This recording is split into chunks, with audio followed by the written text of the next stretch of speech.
बिस्मिल्लाहिर्रहमानिर्रहीम। आज की हमारी वीडियो है सर्कुलर्स के बारे में। हमारी लास्ट वीडियो में हमने डिस्कस किए थे 5 सोर्सेज ऑफ लॉ, जिसमें हमने डिस्कस किया था एक्ट को और ऑर्डिनेंस को, जो कि हमारा मेन सोर्स ऑफ लॉ होता है, यानी कि हमारा मेन जो कानून होता है उसको एक्ट या ऑर्डिनेंस कहते हैं। उस वीडियो में हमारी एक मिस्टेक रह गई थी, जिसमें मैंने कहा था कि जो एक्ट होता है वो नेशनल असेंबली और पार्लियामेंट मिलके बनाते हैं, जबकि असल में एक्ट बनाता है पार्लियामेंट। और पार्लियामेंट के 2 हाउसेज हैं, एक को कहते हैं नेशनल असेंबली या कौमी असेंबली, जो कि उसका लोअर हाउस है, और दूसरे को कहते हैं सेनेट, जो कि उसका अपर हाउस है।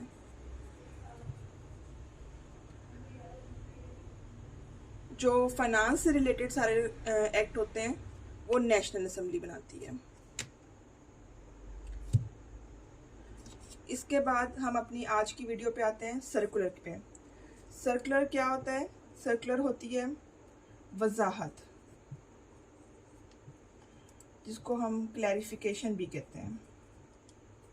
क्लैरिफिकेशन कह लें, या फिर आप एक्सप्लेनेशन कह लें, या फिर आप इंटरप्रिटेशन कह लें। कौन देता है इसको? FBR, हमारा जो फेडरल बोर्ड ऑफ रेवेन्यू है, वो कानून के बारे में वजाहत देता है, उसे सर्कुलर कहते हैं। सर्कुलर 2 तरह के हो सकते हैं, एक को हम खाली सर्कुलर कहते हैं, दूसरे को हम सर्कुलर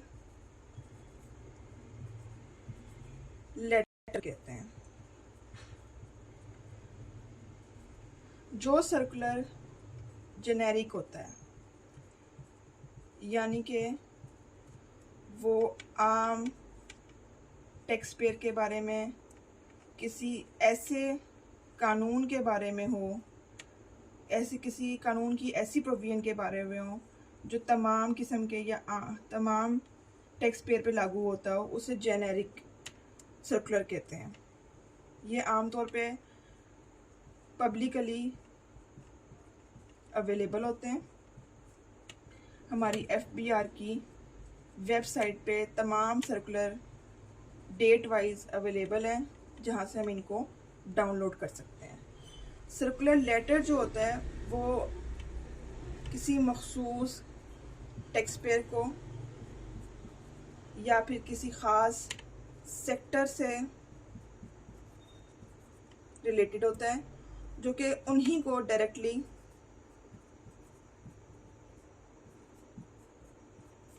सेंड किया जाता है, इसलिए ये पब्लिकली अवेलेबल नहीं होते हैं। अब सवाल ये पैदा होता है कि ये किस पर बाइंडिंग होते हैं। तो चूंकि ये बोर्ड इशू करता है, इसलिए बोर्ड पे तो ये बाइंडिंग होते हैं, यानी कि बोर्ड और इसकी तमाम जो अफसरान हैं, ऑफिशियल्स हैं, जो तमाम इसकी अथॉरिटीज़ हैं, वो पाबंद हैं सर्कुलर की, जबकि जो टैक्स पेयर है हमारा, वो इसका पाबंद नहीं है। यानी कि अगर लॉ में और सर्कुलर में कोई तज़ाद आता है, कोई कॉन्ट्रडिक्शन आती है, तो टैक्स पेयर जो है वो लॉ को फॉलो करने का पाबंद है, ना कि सर्कुलर को। इसकी हम मिसाल ले लेते हैं। ये कोई ख़ास सर्कुलर के बारे में मिसाल नहीं है, लेकिन हम फ़र्ज़ कर लेते हैं कि FBR ने एक सर्कुलर दिया जिसमें उसने 7E में बताई जाने वाली कैपिटल एसेट को एक्सप्लेन किया है, वजाहत दी है उसकी, और उसने उसमें कहा है कि ऐसी तमाम प्रॉपर्टीज़ जो अभी हम इंस्टॉलमेंट पे ख़रीद रहे हैं, पूरी तरह हमने ख़रीदी नहीं है, वो कैपिटल एसेट में शामिल होंगी, उन पे हमारी डीम्ड इनकम लगेगी और टैक्स लगेगा।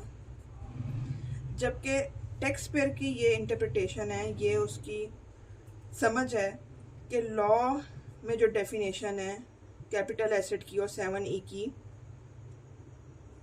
उसमें ये ऐसी प्रॉपर्टी शामिल नहीं होगी जिस पे हमारा कंट्रोल ही नहीं है। तो वो जो अपना गोशवारा फाइल करेगा, रिटर्न फाइल करेगा, उसमें वो इस प्रॉपर्टी को इंक्लूड नहीं करेगा, शामिल नहीं करेगा और इस पर अपना 7E का टैक्स नहीं दे रहा।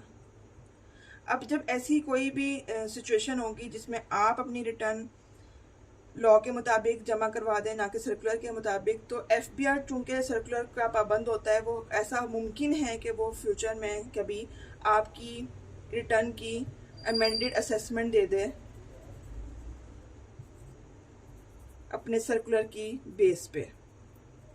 तो फिर उसका एक तरीकाकार है कि आप उसका रिप्लाई करेंगे, आप उसके लिए अपील में जाएंगे, जो आपके एपेलेंट फोरम्स हैं उसमें जाएंगे।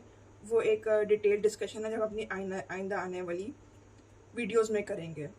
तो आज की वीडियो में हमने ये देखा है कि सर्कुलर क्या होते हैं।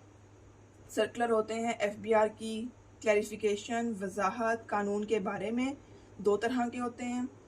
सर्कुलर जनरल होते हैं जो कि हमें पब्लिकली अवेलेबल होते हैं, जो किसी आम टैक्स पेयर, जो तमाम टैक्स पेयर के बारे में हो सकते हैं, तमाम ऐसी कानून की प्रोविजन के बारे में होते हैं जो सब पे लागू होती हो। और सर्कुलर लेटर जो होते हैं वो किसी ख़ास, हो सकता है किसी ख़ास टैक्स पेयर ने कोई वजाहत मांगी हो FBR से, या FBR ने किसी ख़ास सेक्टर या किसी ख़ास टैक्स पेयर के बारे में कोई वजाहत दी हो, तो वो स्पेसिफिक होते हैं और वो डायरेक्टली उसी बंदे को सेंड किए जाते हैं या उसी सेक्टर से रिलेटेड टैक्स पेयर को सेंड किए जाते हैं, इसलिए वो हमारे पास पब्लिकली अवेलेबल नहीं होते हैं। और ये जो सर्कुलर्स होते हैं ये FBR पे बाइंडिंग होते हैं, लेकिन टैक्स पेयर इनका पाबंद नहीं है। टैक्स पेयर कानून का पाबंद है और वो कानून